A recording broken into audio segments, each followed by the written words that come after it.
Сендер ме балалар, көңіл күйлерің қалай? Қал жағдайларың қалай? Жақсы. Ендеше сабағымызды мына өлең жолдармен жалғастырайық.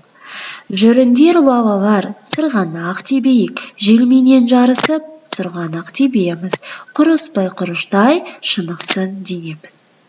Жарайсыңдар. Ендеше бір-бірімізге жылы лебіздер білдірейік.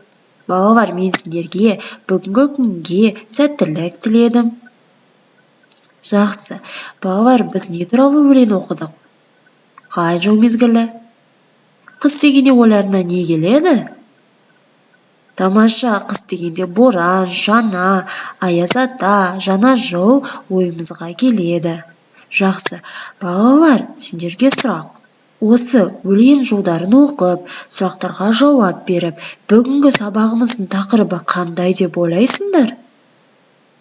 Дұрыс айтасыңдар, қыс.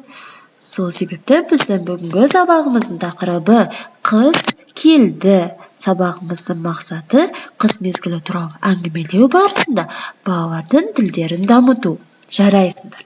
Ендеше мына суретке назарымызды аударайық. Бұл суретте не көріп тұрмыз? Балалардың көңіл күйі қандай?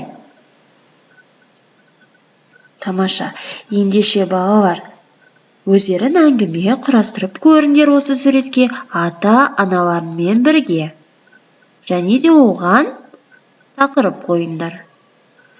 Ендеше мен өзімнің мысалымды айтайын. Қыстың шуақты күні, жапалақтап қар жауып тұр. Айнала аппақ қар. Ағаштарды қырау басқан.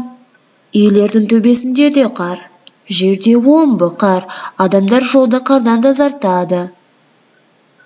Ал балалар көңілді, өйткені олар қардан аққала жасады, шана, шаңғы тепті, мұзда сырғанап ойнады. Енді сендерге 5 минут уақыт. Жақсы, жарайсыңдар балалар. Ертегілерін өте әдемі шыққан екен. Ендеше келесі проблемалық сұраққа көшейік. Қалай ойлайсыңдар, қыз жақсы ма әлде жаман ба? Жарайсыңдар балалар. Проблемалық сұрақты өте жақсы шештіңдер. Ендеше біз жұмбақ әлеміне де келіп жеттік. Бұл жұмбақ әлемінде мен сендерге сұрақ қоям, сендер оның жауабын табыңдар. Ендеше бастайық. Ол көңілді, сайқымазақ емес, 3 қабатты, бірақ үй емес, қайырымды, бірақ дәрігер емес. Кім екен ол? Тамаша, сұрағымыздың жауабы аққала. Таптың ба дұрыс? Жарайсың. Ендеше келесі сұраққа көшейік. Зулап түсіп төменге, шықпас менсіз төбеге. Не екен бұл? Дұрыс. Бұл балалар бізде не екен?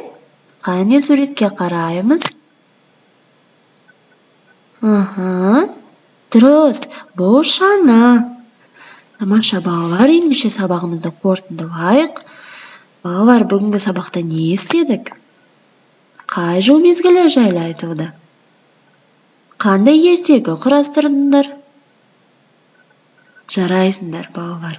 Осымен біздің сабағымыз аяқталды. Келесі сабаққа дейін кездескенше сау болыңдар.